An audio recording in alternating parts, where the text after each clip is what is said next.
ایران، نام خوب زندگی در پهن دشت خاک، سرزمین پاک، سرزمینی که خراسان بزرگش مهد خورشید است، مشهدش شهر امام عشق و امید است، شهر بشکوه اهورایی، شهر خوبی، شهر زیبایی، یادگار طوس دیروز و سناباد است، آسمان شهر کبوترهای آزاد است، شهر فردوس است و فردوسی، پاسدار پارسایان، پارسی گویان، باغی از گل است و گنبد، شهر زیبای رضا، مشهد.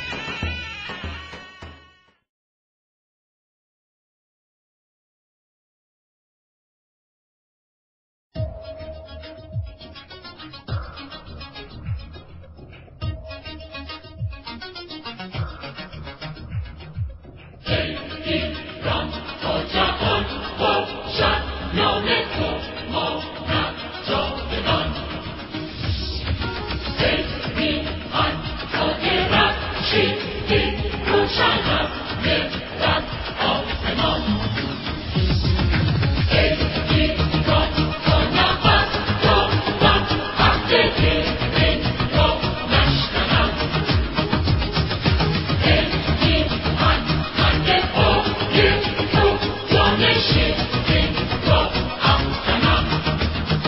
خونین پر کبوتران بر بام تو پرکشان، ای در سایت امان، آه ای لال زار من، ای توفان سر عشق تو، شادم با بهشت تو، چون با سرنوشت تو میماند تبار من، در دلها جوانه ای، بر لبها ترانه ای، شوری عاشقانه ای، نقشی جاودانه ای، ای دریای بیکران در جانم فرو بریز، از مستی پیانه ای، از هستی نشانه ای.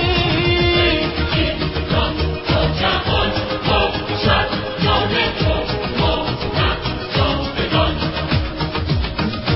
ای میهن تا درخشیدی روشن از ملت آسمان.